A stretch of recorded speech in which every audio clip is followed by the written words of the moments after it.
Hello guys, ഇന്ന് ജനുവരി 9, 2026. ഇപ്പോൾ എനിക്ക് 24.5 വയസ്സായി. എൻ്റെ അനിയന് ഏകദേശം 23.5 വയസ്സ് ആ ഒരു സമയമായി. ഇന്നത്തെ ദിവസത്തിൻ്റെ പ്രത്യേകത എന്ന് വെച്ച് കഴിഞ്ഞാൽ എൻ്റെ അച്ഛൻ മരിച്ചിട്ട് 23 വർഷമായി. അപ്പോൾ നിങ്ങൾക്ക് ഊഹിക്കാം, ഏകദേശം എൻ്റെ ഒരു 1.5 വയസ്സും അനിയൻ്റെ ഒരു 11 മാസം 8 മാസം ആ ഒരു സമയം, ആ ഒരു കാലയളവിലാണ് അച്ഛൻ മരിച്ചത്. അപ്പം എന്നെ സംബന്ധിച്ചോ എൻ്റെ അനിയനെ സംബന്ധിച്ചോ അച്ഛനെ പറ്റിയുള്ള ഓർമ്മകളോ കാര്യങ്ങളോ ഒന്നുമില്ല.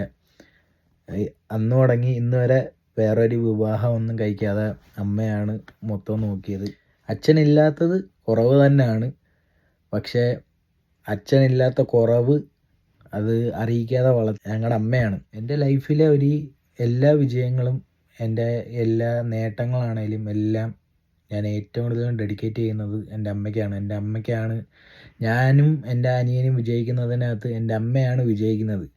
കാരണം ഇന്ന് ഞാനും എൻ്റെ അനിയനും ഒക്കെ എല്ലാം പുതിയത് ആഗ്രഹിക്കുമ്പോഴത്തേക്ക്, ഞാൻ മാത്രമല്ല, ഈ ഒരു 20 വയസ്സ് ആ ഒരു സമയത്ത് എല്ലാവരും എൻ്റെ കൂട്ടുകാരന്മാരുൾപ്പെടെ എല്ലാവരും ആഗ്രഹിക്കുന്നത് പുതിയ ഷർട്ട്, പുതിയ നല്ല നല്ല ആഹാരങ്ങൾ. ആ സമയത്ത് എൻ്റെ അമ്മയാണെങ്കിൽ 2 പിള്ളേരെ വളർത്താൻ വേണ്ടിയുള്ള നെട്ടോട്ടത്തിലായിരുന്നു. അത് മനസ്സിലായത് ഇപ്പോഴാണ്. ഇന്ന് ഈ ഒരു റൂമിൽ ഒറ്റയ്ക്ക് ആയപ്പോഴാണ് അന്നത്തെ അമ്മയുടെ കഷ്ടപ്പാട് നമുക്ക് മനസ്സിലാവുന്നത്. അപ്പോൾ എന്താണേലും പ്രാർത്ഥിക്കുക. അമ്മയ്ക്ക് ഒരുപാട് നന്ദി. അപ്പോൾ ഇതാണ് എൻ്റെ അച്ഛൻ.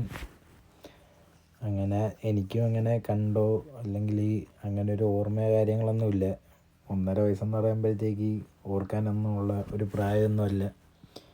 അച്ഛനുമായിട്ട് അങ്ങനെ ഒരു മൊമെൻറ്റോ കാര്യങ്ങളൊന്നും ഉണ്ടായിട്ടില്ല ഇതുവരെ. അച്ഛനും അമ്മയെല്ലാം അമ്മ മാത്രമായിരുന്നു.